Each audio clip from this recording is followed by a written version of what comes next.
It appears that democracy in the UK is all but dead. Image Getty. Theresa May has written to the EU formally requesting a delay to Brexit. However, such a delay needs to be approved by all 27 other EU member states.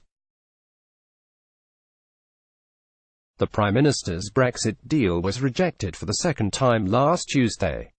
Writing in the Daily Telegraph, Mr. Trump Jr. commented, "The clock has virtually run out and almost all is lost, exactly as the European elites were hoping. With the deadline fast approaching, it appears that democracy in the UK is all but dead." The president's son also took aim at Mrs. May's exit deal. He asserted, "Some pro-Brexit politicians even suggest that Mrs. May herself is trying to sabotage Brexit by insisting that Parliament agree to a deal that essentially keeps Britain bound to the EU indefinitely." Read more. Liz Truss eyes leadership as she blasts BrusselsDonald Trump Jr. with his father during the 2016 presidential election. Image Getty. The EU's chief Brexit negotiator has warned the UK won't be granted an extension to the Article 50 exit mechanism unless a concrete plan is in place.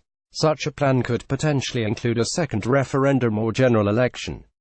The UK is due to leave the EU in 10 days, on March 27, unless an extension is granted. Mr. Trump Jr. argued Mrs.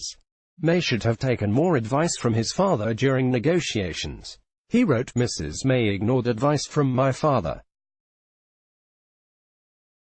Read more. Theresa May risks end of party, as more cabinet members could quit pro-Brexit protesters outside Parliament. Image Getty. Ultimately, a process that should have taken only a few short months has become a years-long stalemate. Speaking to journalists last week, Trump said, "I gave the Prime Minister my ideas on how to negotiate it, and I think you would have been successful.